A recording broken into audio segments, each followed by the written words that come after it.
Welcome to the Explainer. Today, we're diving straight into the mathematical architecture of what we call a quantum biological operating system. We're looking at the dual caustic universe, or the DCU. Now, imagine taking these ancient texts and reading them not as, dusty historical literature, but as an active, living cosmology. We're talking about literal source code mapped directly onto physics, quantum mechanics, and thermodynamics. It's wild stuff.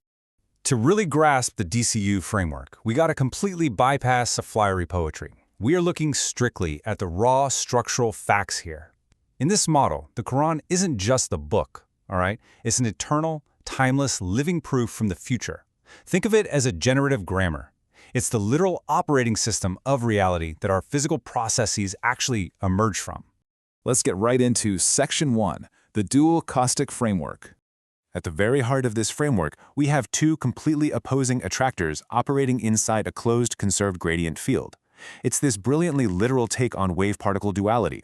Just look at the stark contrast in these directional traversals. On one hand, you have the atom vector. This is gravitropism. It's that heavy, downward deterministic descent into matter and sacrifice. But then, directly opposing it is the Maryam vector, or phototropism. This is the upward indeterministic ascent of the unseen wave. It's raising up. Basically, it's the continuous, universal heartbeat of light entering form and then form returning right back to light. Moving along to Section 2, T3, the phase-separator. Okay, so because these descent and ascent vectors are exact opposites, if they were to just touch directly, boom, they'd annihilate each other. The whole system would instantly collapse into either pure determinism or pure randomness. And this is where Hikmah comes in. Now, it's often just translated as wisdom at coordinate 2269. But in the DCU, Hikmah is highly specific. It is the T3 phase-separator. It's essentially the earth buffer that actively balances these two competing vectors. It's the living operator that keeps the fire at bay, makes light traversable, and literally prevents reality from just caving in on itself. So this T3 buffer is working hard to regulate the immense pressure between the light and sound caustics. And by doing that, it creates a little pocket where localized consciousness can actually emerge. Pretty cool, right? But to pull this off, the buffer needs three distinct components. First, subject identity confirmation at coordinate 36.3. Because let's face it, without a confirmed subject, information is literally just static noise. Second, you need information exchange that doesn't trigger a wave collapse. And third, pattern preservation. The absolutely crucial takeaway here is that human free will only exists inside this exact narrow buffer zone, nowhere else.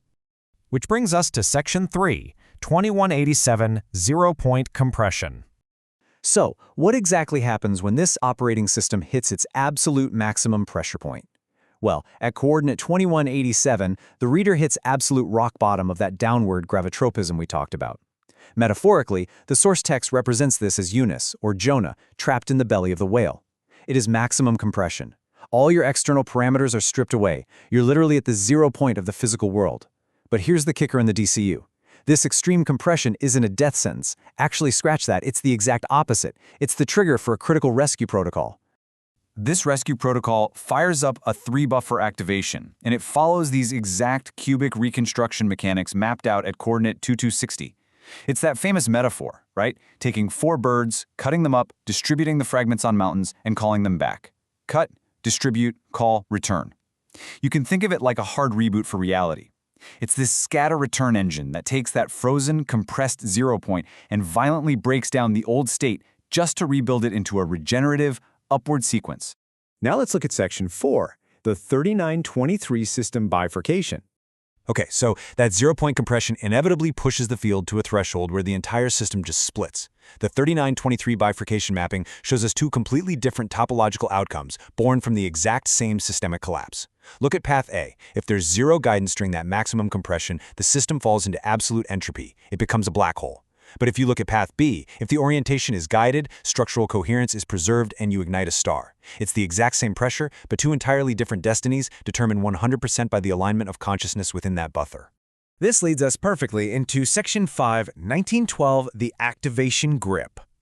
Now, to make sure you actually take path B and avoid permanent entropy, the system requires a manual override. It needs a mandatory localized execution command straight from the reader, because the universe isn't just going to save you automatically, right? This command is locked in at coordinate 1912, O Yahea, hold fast to the book with strength. This grip right here, this is the activation voltage. It's the proof that the reader never actually left the system. By firmly gripping this structural code, you shift out of fragmented assumption and into unified light, essentially building a bridge right over that bifurcation point. And by executing this command, you preserve the continuous strand of the invariant pattern. It basically anchors the whole shebang. This 1912 grip carries the system safely through all the chaos of 3923, successfully processing the standing wave of reality, and it delivers the localized node safely back to the 3846 home coordinate. The circuit is finally closed. All that energy returns to its source, perfectly balanced. So, we've traced the architecture all the way from the dual caustic straight through the wisdom of the phase-separator, down into the crushing pressure of the 0 point, and right across the bifurcation split. But this entire framework leaves us with one final, unavoidable structural requirement.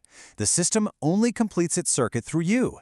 The code is there, it's waiting. So the real question is, when will you activate 1912 and become the book?